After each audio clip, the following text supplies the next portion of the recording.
मैं Raju sir bio फिर आप लोगों के बीच उपस्थित हो रहा हूँ। कल मैंने आप लोगों को प्रोकैरियोटिक सेल का जनरल कैरेक्टर बता दिया था और आज मैं आप लोगों को यूकैरियोटिक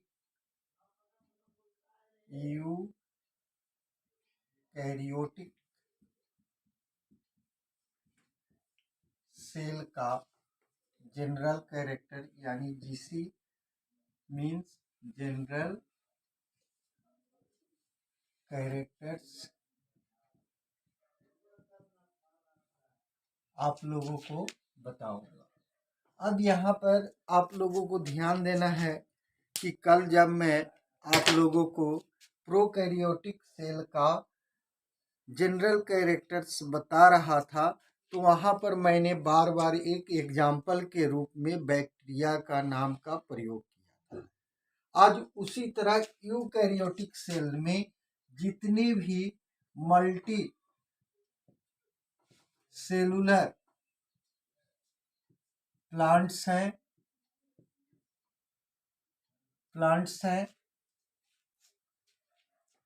एनिमल्स हैं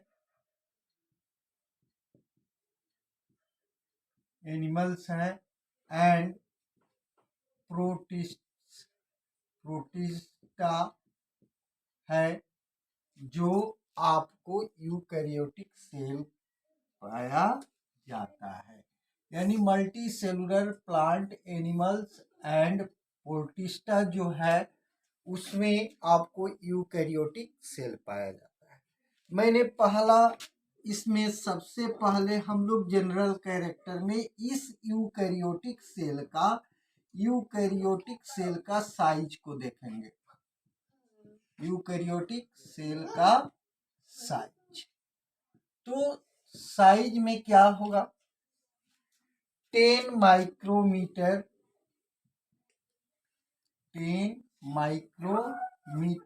टू से 100 माइक्रोमीटर इन डायमीटर यह सेल होता है।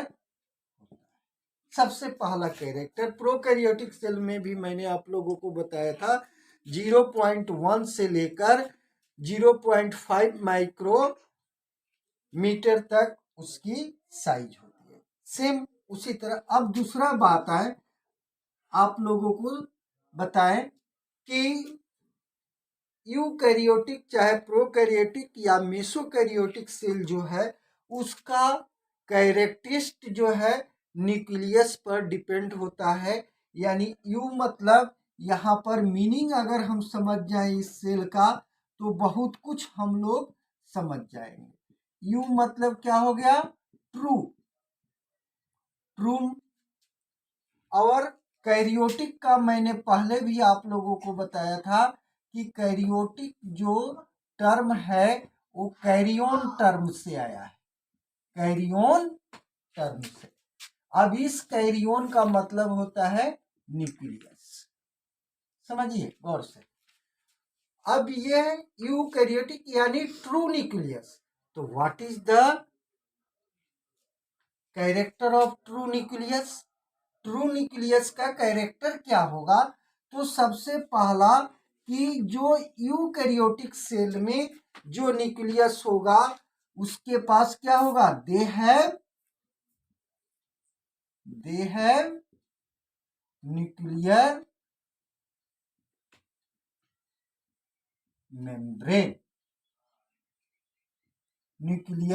मेम्ब्रेन होगा। दूसरा कैरेक्टर क्या हो जाएगा कि न्यूक्लियोप्लाज्म होगा। दे हैव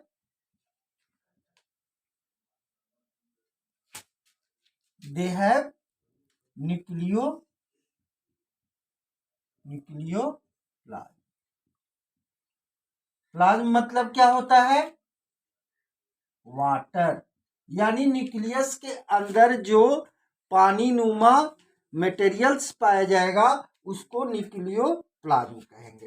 तीसरा क्या होगा निकोलोलस होगा, इसके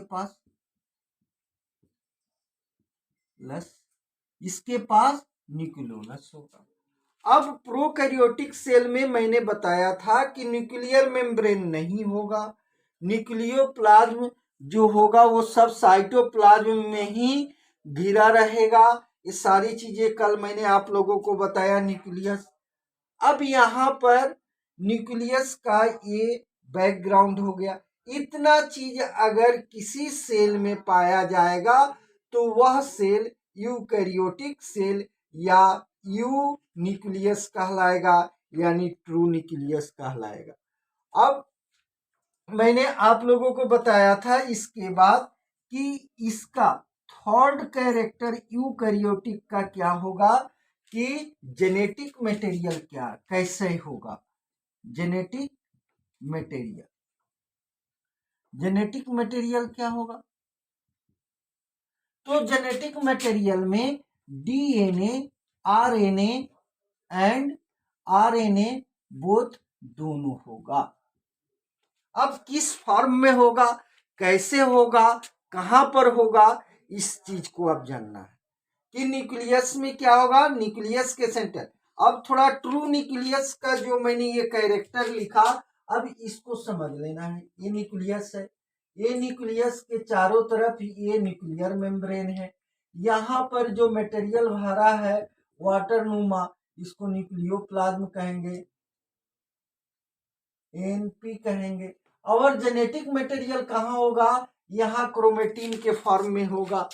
तो इन सारे चीजों को यहाँ पर हम ट्रू न्यूक्लियस के कैरेक्टर में लाएंगे। अब जेनेटिक मटेरियल क्या होगा? डीएनए और आरएनए होगा।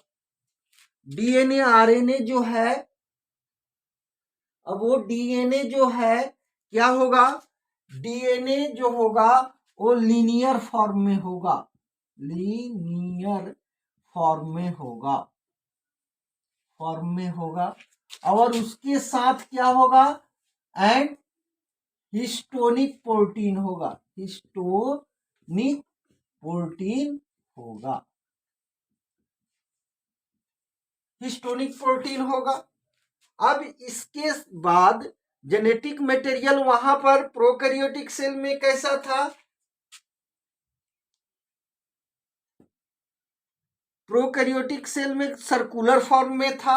और यहां पर जो यूकैरियोटिक सेल होगा उसमें जो डीएनए होगा वो या जेनेटिक मटेरियल जो होगा वो लीनियर फॉर्म में होगा और हिस्टोनिक प्रोटीन के साथ होगा। अब आगे इसमें समझना है कि इसमें सेल डिवीजन कैसे होगा, सेल का डिवीजन क्या होगा। तो सेल डिवीजन,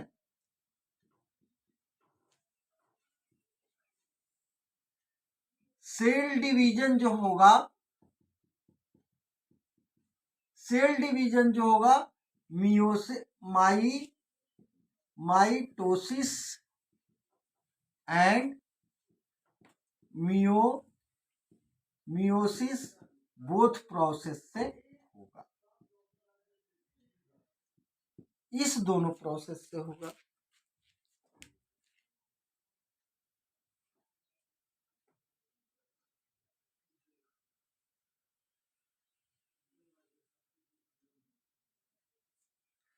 अब पांचवा कैरेक्टर इसमें क्या होगा कि पांचवा कैरेक्टर जो है वो आपको प्रोटीन सिंथेसिस से है।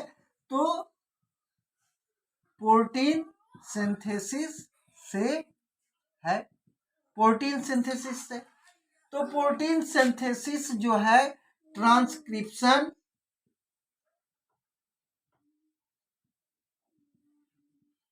ट्रांसक्रिप्शन एंड ट्रांसलेशन के द्वारा होगा, ट्रांसलेशन के द्वारा होगा।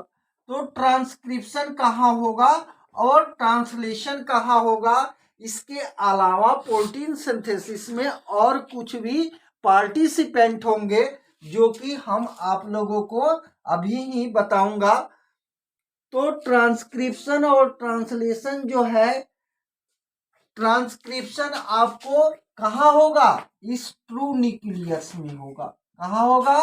न्यूक्लियस में होगा। ट्रांसक्रिप्शन कहाँ होगा? तो साइटोप्लाज्म में होगा। ये दो बातें हो गई। अब इस प्रोटीन सिंथेसिस में अब इसका पहला फैक्टर आ गया राइबोसोम। राइबोसोम, अगर कोई आपसे पूछे कि how many types of the ribosome will be present in the eukaryotic cell, तो both ribosome will be present in the present in the eukaryotic cell, यानी 70 टाइप्स एंड 80 टाइप्स राइबोसोम पाया जाता है, जो कि प्रोटीन सिंथेसिस में। अब आप लोगों को सुनकर यह बात आश्चर्य लग रहा होगा कि सर ने कह दिया राइबोसोम जो है 70 टाइप पाया जाता है यूकैरियोटिक सेल में, और 80 टाइप आप लोग पढ़ते आए हैं। तो इस चीज को, इस कंट्राडिक्शन को आप लोग आज यहाँ पर इस क्लास में दूर कर लीजिए।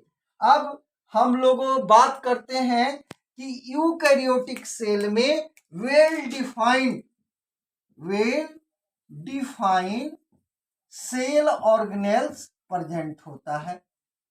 सेल ऑर्गेनेल्स प्रेजेंट होता है।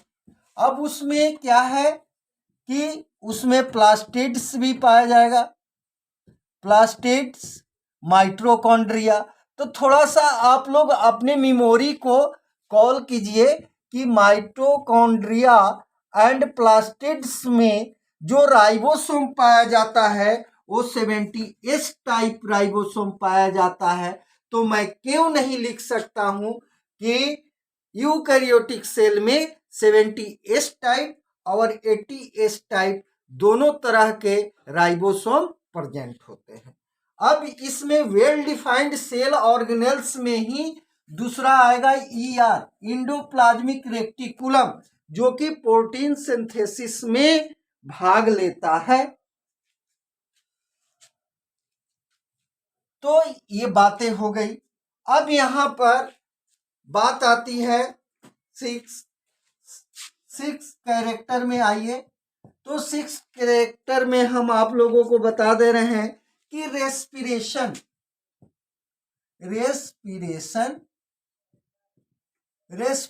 जो है वह रेस्पिरेशन किसके द्वारा होगा? तो माइटोकॉन्ड्रिया के द्वारा होगा। प्रोकैरियोटिक सेल में किसके द्वारा हो रहा था? मेसोसोम के द्वारा। अब इस माइटोकॉन्ड्रिया के द्वारा रेस्पिरेशन होगा, तब जाके इस सेल को एलाइव होने के लिए एटीपी का पूर्ति होगी या निर्माण होगा। जब एटीपी, तब जाके ये यूकैरियोटिक सेल सर्वाइवल होगा। अब यहां पर रेस्पिरेशन। अब लास्ट कैरेक्टर मैं आप लोगों को बताता हूं, लोकोमोशन। लोकोमेट्री ऑर्गन जो है, इसमें भी अगर डिफरेंट यूकैरियोटिक सेल में different type of the locomotory organ होंगे, लेकिन यहां पर अगर फ्लैजेला होगा तो उसका फ्लैजेला अगर फ्लैजेला प्रेजेंट है, इफ प्रेजेंट द फ्लैजेला, अगर फ्लैजेला उपस्थित है तो वो क्या होगा? 11 यानी 9+2 के अरेंजमेंट में होगा,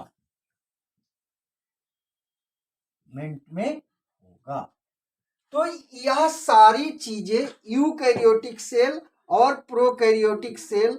अब तीसरा सेल जो मैंने आपको मिडिल सेल बताया था कि प्रोकैरियोटिक सेल, मेसोकैरियोटिक सेल और यूकैरियोटिक सेल, मैंने आपको प्रोकैरियोटिक सेल और यूकैरियोटिक सेल बता दिया।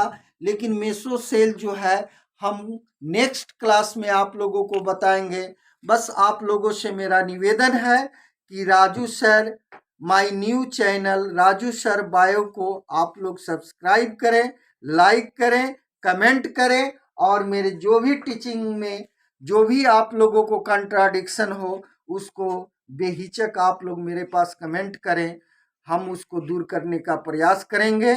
आज का क्लास यहीं पर हम समाप्त कर रहे हैं। जय हिंद, जय भारत।